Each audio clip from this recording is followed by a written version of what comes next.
Hey everyone, it's Sam Fiorella, and again we're back with another Mental Health Monday tip. Today we had a great snowstorm here in Canada as well as across most of the northern US, and so I thought it was a good idea to start pulling out some of my favorite scarves and winter clothes. And this one here was hand knit by a friend of mine, Margie Clayman.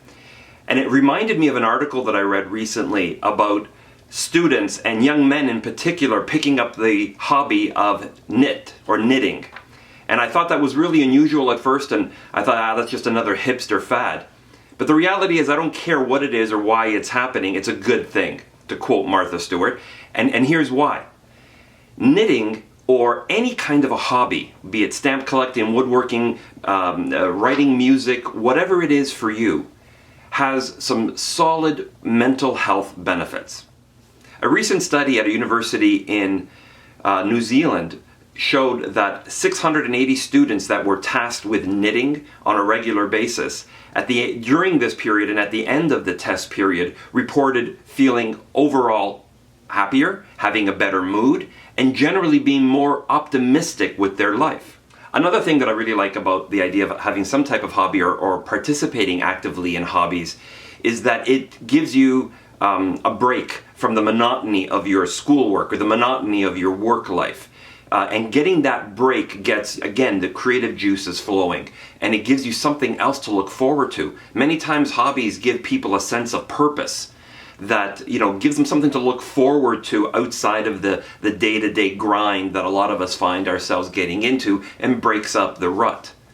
The other really interesting thing that I find about hobbies, according to some of the research that we've been doing here at the Friendship Bench, is that it increases your sense of community.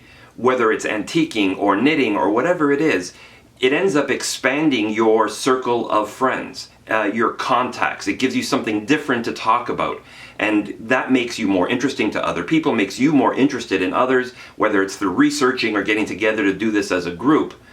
And that really gets your brain working, and that social environment and that connectedness to other people that hobbies have a tendency to give you is a really good thing to help improve your mental health, or to, fight off some of the blahs that we get, especially at this time of the year.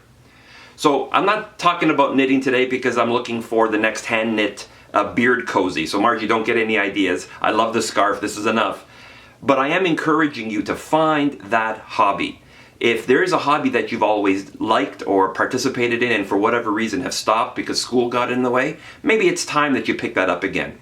Take a look in your community. I'm sure there's somebody in your school that also is interested, or that there's a group on campus that's interested, or just do what the rest of us do, Google it, and you'll never know who you're going to find in your community.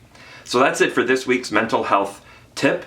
Look for those hobbies, pick up an old hobby, get connected with people. It'll do you good. Until next week, have a mentally healthy week.